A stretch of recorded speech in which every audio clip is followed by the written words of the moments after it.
So, you decided you finally want to leave the UK to start a new life in Australia. Congratulations. However, you currently have a lot of stuff that you don't want to leave behind. Lucky for you, you're actually able to ship most of it over. But this can be a daunting process for a lot of people who have never shipped stuff between countries before, and brings up a lot of questions, including costs, timings, and how customs work. Really excited to be here. Yeah. I've heard a lot of great things about Australia. Okay, listen up, Snoop Dogg.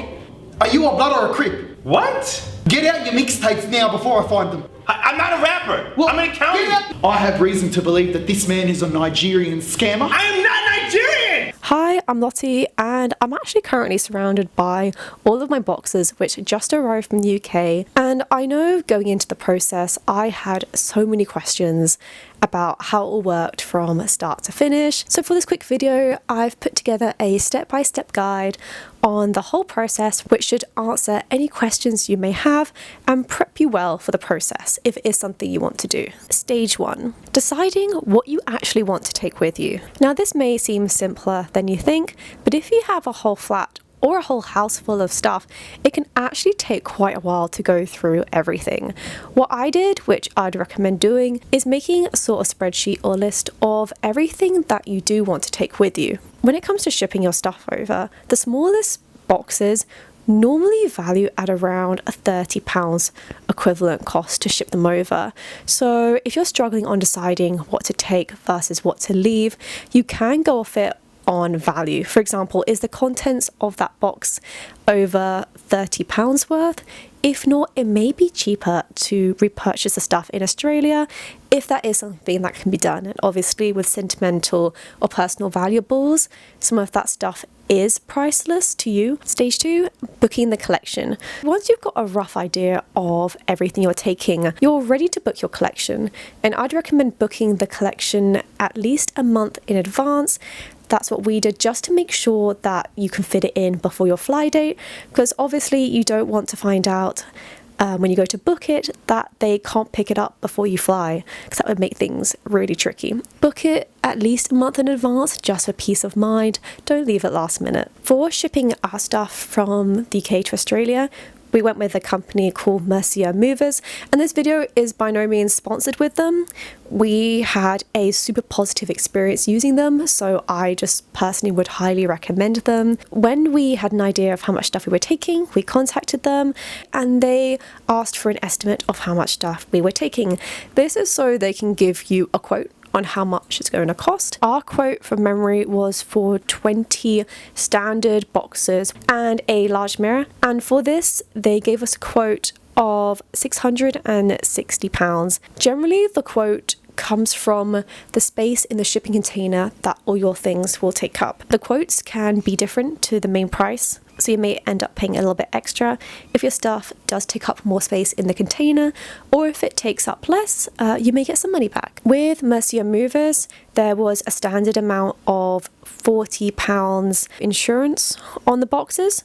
So if one got lost or damaged, I think we could claim up to £40 on that box. If you have higher value items, you may want to consider paying extra for a higher amount of insurance. Stage 3, you start packing. So for packing, you will need a ton of sellotape, boxes and bubble wrap. The company will normally provide you with the standard sizes of boxes that they want you to use. This is so they can fit them together well in the container, so they're not dealing with odd sizes of boxes and weird shaped items. And they also request that you use double-walled boxes often to prevent boxes from splitting and stuff falling out in the container. Obviously the guys will be as careful as possible with them, but ultimately it's also your responsibility to make sure stuff is well packed. So meaning there isn't any big gaps in the boxes, stuff isn't rattling around or moving, and anything glass is just covered with as much bubble wrap as possible, just so you give it the best chance of getting there in one piece. Stage 4, start doing your inventory. So when you ship items from the UK to Australia, you will need to provide the shipping company with a full inventory. I recommend you do this while packing, as it can be quite tricky once stuff is packed to then do the inventory, because you'll have to rummage through the boxes to remind yourself what is put in them. And this the more detailed I'd say, the better, because this is also super useful for when you arrive in Australia and you can't remember what you've put in any of the boxes. You'll also need to fill out some customs declarations forms where they basically want to check that you're not bringing in anything illegal. Most people will probably be ticking the box no for the first part of the form asking these questions. However, the second part will probably apply to your stuff more.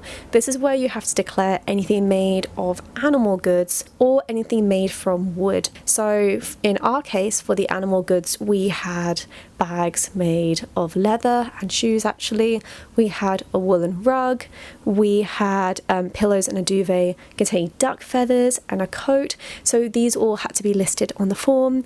And for the wooden items, picture frames is a common one, even wooden boxes. You also have to state all items purchased in the last 12 months, which did catch us by surprise, and we found ourselves racking our brains for every single thing we were shipping which we'd purchased in the last 12 months. And this is because items purchased in the last 12 months that you're taking can be subjected to additional taxes. So Australia just needs a list of those as well.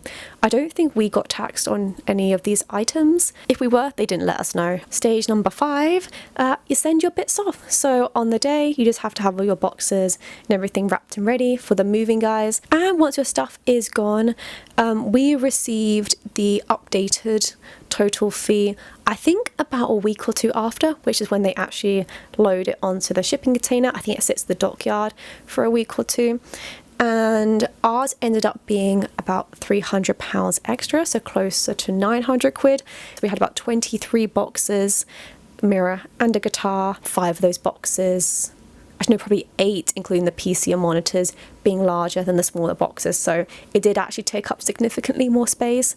So don't worry if you decide to actually take more stuff than initially planned, as this is absolutely fine. You'll just be charged extra fee when they do get to the dockyard and pop your stuff on. So they'll still manage to fit everything on, as I think it's quite common sometimes to underestimate the amount of stuff you're going to take. So once you've paid this fee, they'll then let you know once it is shipped off. And that is all you have to do in terms of the UK side. And then stage 6, the waiting game. I think we waited about 3 months or so before we got an update that our stuff had arrived in Australia. Once your stuff arrives, we received a notification to say it arrived in the country, and then while it is held at customs, you will receive an inspection fee, and this for us was $250. The English shippers, so Mercia Movers, then passed us to an Australian movers who were called, what were the Aussie movers called? Star Movers, I think. Stage 7, the final stage, your stuff finally arrives. Hurrah. It is such a relief when you finally get it. I think we waited, it was close to 4 months by that point. It did sit at customs for a good 3 weeks. So do know, I don't know if it was peak season, being the summer, or if there was just a backlog, or the inspectors are just a bit slow. I don't know, but it can wait a little while, so don't get too excited when stuff does hit the country. But we were then called up to say our stuff was ready for delivery, and literally the next day they dropped it off. And yeah, out of the mirror, PC, 2 monitors and a load of fragiles, not a single thing has a chip on it. Yeah, that is everything for today. I hope you found this video useful, and if you're planning on moving to Australia and shipping your bits over, good luck. I hope it all goes super smoothly for you. If you're interested in watching more content on moving to Australia, you can check out this playlist. Or if you'd like to know a bit more about Aussie culture, for example, and its differences with the UK, you can watch my latest video, which I did on this. I hope you have a fantastic rest of your day. Thank you so much for watching, and hopefully I will see you in the next one.